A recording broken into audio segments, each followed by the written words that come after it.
Hello my dear friends, tarot യൂണിവേഴ്സിൻ്റെ പുതിയൊരു വീഡിയോയിലേക്ക് എല്ലാവർക്കും സ്വാഗതം. അപ്പോൾ നമ്മളിവിടെ ഒരു റീഡിംഗ് നടത്താൻ പോവുകയാണ്. അപ്പോൾ നിങ്ങളെല്ലാവരും നല്ല കാമായിട്ടിരിക്കുക, ഒരു 3 times ഡീപ് ബ്രീത്ത് എടുക്കുക, പോസിറ്റീവായിട്ടിരിക്കുക, പോസിറ്റീവായിട്ടുള്ള കാര്യങ്ങളൊക്കെ ചിന്തിക്കുക. അപ്പോൾ നമ്മളിന്നിവിടെ നടത്താൻ പോകുന്ന റീഡിംഗ് എന്താണെന്ന് നോക്കാം. നിങ്ങളുടെ പാർട്ട്ണറുടെയും തേർഡ് പാർട്ടിയുടെയും ഇടയിൽ എന്താണ് സംഭവിക്കുന്നത് എന്നാണ് നമ്മളിന്ന് റീഡ് ചെയ്യാൻ പോകുന്നത്. ഇതൊരു ജനറൽ റീഡിംഗ് ആണ്, അതുപോലെ തന്നെ ടൈംലെസ് ആണ്. പിന്നെ എല്ലാവർക്കും ഇത് റിസണേറ്റ് ആണോന്നില്ല കേട്ടോ. ഈ റീഡിംഗ് മെയിൽ ആൻഡ് ഫീമെയിൽ 2 പേർക്കും വേണ്ടിയുള്ളതാണ്. അതുകൊണ്ട് തന്നെ നിങ്ങൾക്കൊരു കൺഫ്യൂഷൻ ഉണ്ടാവേണ്ട ആവശ്യമില്ല.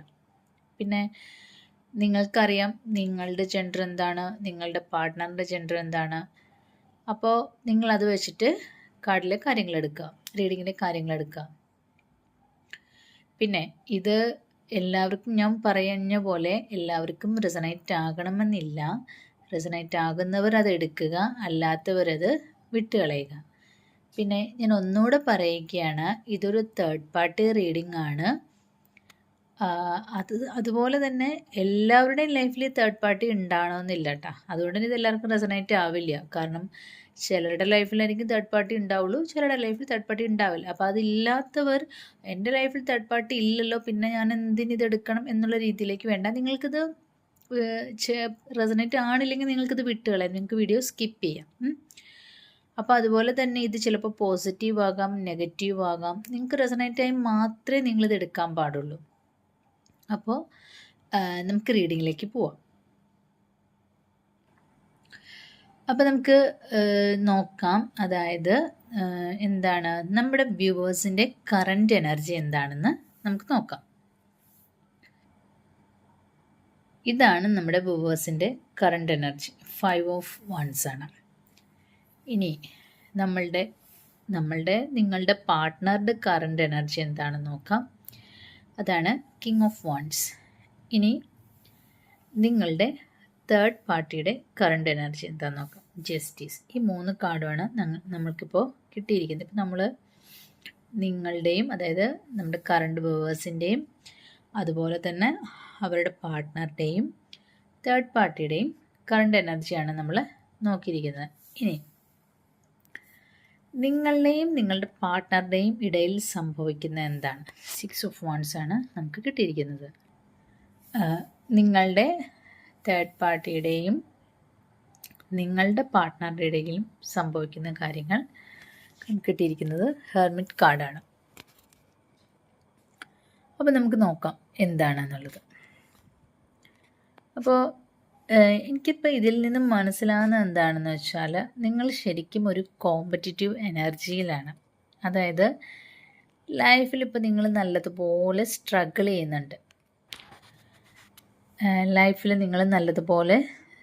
ചെയ്യുന്നുണ്ട്.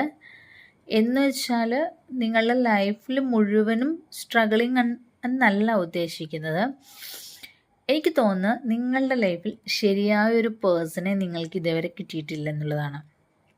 നിങ്ങൾ ചിന്തിക്കും, ഇപ്പോൾ എന്താ പറയുക, മറ്റുള്ളവരുടെ ലൈഫിൽ ലവിങ് അതുപോലെ കെയറിങ് എനർജിയൊക്കെ ഉണ്ടല്ലോ, ഞാൻ എന്താണ് ഇത്രമാത്രം സ്ട്രഗിൾ ചെയ്യേണ്ടി വരുന്നത് എന്നൊക്കെയാണ് നിങ്ങളിപ്പോൾ ചിന്തിക്കുന്നത്. അപ്പോൾ നമുക്കിവിടെ കാണാൻ പറ്റുന്നത്, നിങ്ങളുടെ പാർട്ട്ണർക്ക് നിങ്ങളിപ്പോൾ എന്തൊക്കെ ചെയ്തു കൊടുത്താലും, അതുപോലെ തന്നെ നിങ്ങൾ എത്രയൊക്കെ സ്നേഹം കൊടുത്താലും നിങ്ങൾക്കൊരു വാല്യൂ കിട്ടുന്നില്ല. നിങ്ങൾക്ക് അവിടെ ഒരു അപ്രിസിയേഷൻ കിട്ടുന്നില്ല. ശരിക്കും പറഞ്ഞാൽ നിങ്ങൾ എന്ന് പറയുന്നത് അവർക്കൊരു ഓപ്ഷൻ മാത്രമാണ്. അവരുടെ പ്രയോറിറ്റിയിൽ നിങ്ങളില്ല. ശരിക്കും ഇപ്പോൾ നിങ്ങളെന്ന് പറയണുണ്ടല്ലോ, അവർക്കൊരു സബ്സ്റ്റിറ്റ്യൂട്ട് മാത്രമാണ്. നിങ്ങളിപ്പോൾ നിങ്ങളുടെ പാർട്ട്ണറെ ഒരുപാട് സ്നേഹിക്കുന്നുണ്ട്, കെയർ ചെയ്യുന്നുണ്ട്. നിങ്ങളിപ്പോൾ ശരിക്കും ഒരു ഇല്യൂഷൻ എന്ന് പറയുന്ന ഒരു സ്റ്റേജിലാണ്. കാരണം എന്താണെന്നറിയോ, ഇപ്പോൾ നിങ്ങൾ വിചാരിക്കുന്നുണ്ട്, എന്താ പറയണേ, ഇതെല്ലാം ഒരു ദിവസം ശരിയാകും, എൻ്റെ പാർട്ട്ണർ തിരിച്ചു വരും,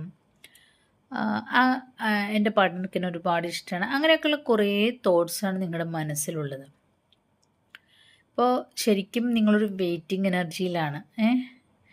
ഇതെല്ലാം ഒരു ദിവസം ശരിയാകും എന്ന് നിങ്ങൾ ചിന്തിക്കുകയാണ്. അതായത് നിങ്ങൾ അതിനു വേണ്ടിയിട്ട് ശരിക്കും വെയിറ്റ് ചെയ്തുകൊണ്ടിരിക്കുകയാണ്. നിങ്ങളുടെ ഈ ബന്ധത്തിൽ നിങ്ങൾ ഒരുപാട് അഡ്ജസ്റ്റ് ചെയ്യുന്നുണ്ട്. എന്ത് കോംപ്രമൈസിനും നിങ്ങൾ തയ്യാറാണ്. പക്ഷെ ആ വ്യക്തി ഒരു കോംപ്രമൈസിനും തയ്യാറല്ല. അതായത് നിങ്ങളുടെ പാർട്ട്ണർ ഒരു കോംപ്രമൈസിനും തയ്യാറല്ല. ഇവിടെ നിങ്ങളുടെ പാർട്ട്ണർ ഒരു മാനിപ്പുലേറ്റഡ് പേഴ്സണാലിറ്റി എനർജിയിലാണ് ഉള്ളത്. ആ വ്യക്തി ഒരുപാട് ഷുഗർ കോട്ടഡ് ആണ്. അതായത് ഷുഗർ കോട്ടിംഗ് ആയിട്ടുള്ള അങ്ങനെയാണ് ആ വ്യക്തി സംസാരിക്കുകയുള്ളൂ. അപ്പോൾ നിങ്ങളോട് സംസാരിക്കുന്നതൊക്കെ അങ്ങനെ തന്നെയാണ്. നിങ്ങളുടെ വ്യക്തിയുടെ മനസ്സിലിരിപ്പോൾ നമുക്ക് മനസ്സിലാക്കാൻ ഭയങ്കര ബുദ്ധിമുട്ടാണ്. നിങ്ങളെ സന്തോഷിപ്പിക്കുവാൻ വേണ്ടി ആ വ്യക്തി നിങ്ങളോട് നല്ല രീതിയിൽ സംസാരിക്കും. അതുപോലെ തന്നെ മറ്റുള്ളവരെ സന്തോഷിപ്പിക്കുവാൻ വേണ്ടിയിട്ട് അവരോടും നല്ല രീതിയിൽ സംസാരിക്കും. ശരിക്കും പറഞ്ഞാൽ ഒരു ഫിസിക്കൽ പ്ലഷറിന് വേണ്ടിയിട്ടാണ് അവർ നിങ്ങളോട് ചേർന്ന് നിൽക്കുന്നത്. ലൈഫിലിപ്പോൾ സന്തോഷത്തോടെ ജീവിക്കാൻ വേണ്ടിയിട്ട് കള്ളം പറയുന്നതിനും തെറ്റുകൾ ചെയ്യുന്നതിനും എന്ത് ചെയ്യുന്നതിനും ഒരു കുഴപ്പമില്ല എന്നുള്ള ഒരു ആറ്റിറ്റ്യൂഡാണ് ആ വ്യക്തിക്കുള്ളത്. നിങ്ങളുടെ പാർട്ട്ണർക്ക് നിങ്ങളോട് ഒരു കമ്മിറ്റ്മെൻറ്റും ഇല്ല. ആ വ്യക്തി ഒട്ടും ലോയലല്ല. അതുപോലെ സ്വന്തം എൻജോയ്മെൻറ്റിന് വേണ്ടി മാത്രമാണ് ആ വ്യക്തി നിങ്ങളോട് ഓരോന്നും സംസാരിക്കുന്നത്. അല്ലാതെ നിങ്ങളൊരിക്കലും അവരിൽ നിന്നും ഓരോ അറ്റാച്ച്മെൻ്റ് ഒന്നും എക്സ്പെക്റ്റ് ചെയ്യാൻ പാടില്ല. കാരണം അത് നിങ്ങൾക്ക് കിട്ടൂല. അപ്പോൾ ആ വ്യക്തിയുടെ ഭാഗത്ത് നിന്നും ഈ സംഭവിക്കുന്ന തെറ്റുകളൊക്കെ അവർ ശരിക്കും മാനിപ്പുലേറ്റ് ചെയ്തിട്ട് അത് നിങ്ങളുടെ തലയിലേക്ക് വെക്കാൻ ശ്രമിക്കും. അതുപോലെ തന്നെ അങ്ങനെയൊക്കെയുള്ളൊരവസ്ഥയിൽ നിങ്ങളെ അവർ ഭയങ്കരമായിട്ട് കൺഫ്യൂസ്ഡ് ആക്കും. അതുപോലെ വെറും എന്താ പറയുക, നിങ്ങളെ ശരിക്കും വെറും ഫൂളാക്കാനൊക്കെ അവർ ശ്രമിക്കുകയാണ്. അപ്പോൾ നിങ്ങൾ ആ രീതിയിൽ നിൽക്കുമ്പോൾ ശരിക്കും നിങ്ങളൊരു ഫുള്ളായി മാറിക്കൊണ്ടിരിക്കുകയാണ്. അതുപോലെ തന്നെ ഈ വ്യക്തി നിങ്ങളോട് മാത്രമല്ല ശരിക്കും ആ തേർഡ് പാർട്ടിയോടും ഷുഗർ കോട്ട് ചെയ്തിട്ടാണ് സംസാരിക്കുക. അവരിപ്പോൾ നിങ്ങളുടെ പേഴ്സൺ നിങ്ങളുടെ കൂടെ ഇരിക്കുമ്പോൾ പറയും, നീയാണ് എനിക്ക് ലോകത്തിലെ ഏറ്റവും പ്രധാനപ്പെട്ടത്, അല്ലെങ്കിൽ നീ ഇല്ലാതെ എനിക്ക് ജീവിക്കാൻ വയ്യ എന്നുള്ള രീതിയിലൊക്കെ നിങ്ങളോട് സംസാരിക്കും. ഇനി തേർഡ് പാർട്ടിയുടെ കൂടെ അവരിയ്ക്കുന്നതെങ്കിലോ അപ്പോൾ അവരോട് പറയും, നീയാണ് എനിക്ക് ഏറ്റവും വലുത്, അല്ലെങ്കിൽ നിങ്ങളില്ലാതെ എനിക്ക് ലോകത്ത് ജീവിക്കാൻ പറ്റില്ല എന്നുള്ള രീതിയിൽ അവരോടും സംസാരിക്കും. അപ്പോൾ നിങ്ങളോട് ചെയ്യുന്നതും പറയുന്നതും ഒക്കെ ആയ ആ സെയിം കാര്യങ്ങൾ തന്നെയാണ് അവരോടും ഈ വ്യക്തി പറയുന്നത്. ശരിക്കും നിങ്ങളുടെ പാർട്ട്ണർ ലൈഫിൽ ഒരുപാട് കാര്യങ്ങൾ എക്സ്പീരിയൻസ് ചെയ്തുകൊണ്ട് തന്നെ അവരൊരു കാര്യങ്ങളെയും അങ്ങനെ സീരിയസ് ആയിട്ട് എടുക്കത്തില്ല. അതുപോലെ തന്നെ ആർക്കും ഒരു പ്രയോറിറ്റിയും ആ വ്യക്തി കൊടുക്കുകയുമില്ല. അപ്പോൾ ആ വ്യക്തിക്കറിയാം എത്ര ലിമിറ്റ്, അല്ലെങ്കിൽ ഏത് ലിമിറ്റ് വരെ പോകാം, അല്ലെങ്കിൽ എന്താണ് ക്രോസ് ചെയ്യാവുന്നത്, എന്താണ് ക്രോസ് ചെയ്യാൻ പാടില്ലാത്ത, ഏത് ലിമിറ്റാണ് എന്നുള്ള കാര്യങ്ങളെക്കുറിച്ച് എല്ലാ വ്യക്തിക്കും നല്ല അറിവുണ്ട്. ഇനിയിപ്പോൾ നിങ്ങളുടെ ഈ ലൈഫിലുള്ള തേർഡ് പാർട്ടി ഉണ്ടല്ലോ, അപ്പോൾ ആ വ്യക്തിനെ കുറിച്ച് നമ്മൾ പറയുവാണെങ്കിൽ ഈ തേർഡ് പാർട്ടി എന്ന് പറയുന്നത് എല്ലാം ദൈവത്തിൽ സമർപ്പിക്കുകയാണ്. അപ്പോൾ സത്യത്തിൽ നിങ്ങളുടെ പേഴ്സണെ കൊണ്ട് ആ തേർഡ് പാർട്ടിയും മടുത്തു. അവരൊട്ടും തന്നെ ഹാപ്പിയല്ല.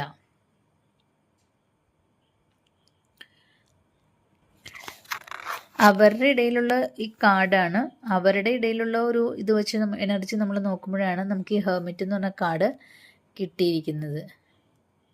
അത് ശരിക്കും ഒരു ലോൺലിനെസ്സിൻ്റെ കാർഡാണ് കേട്ടോ.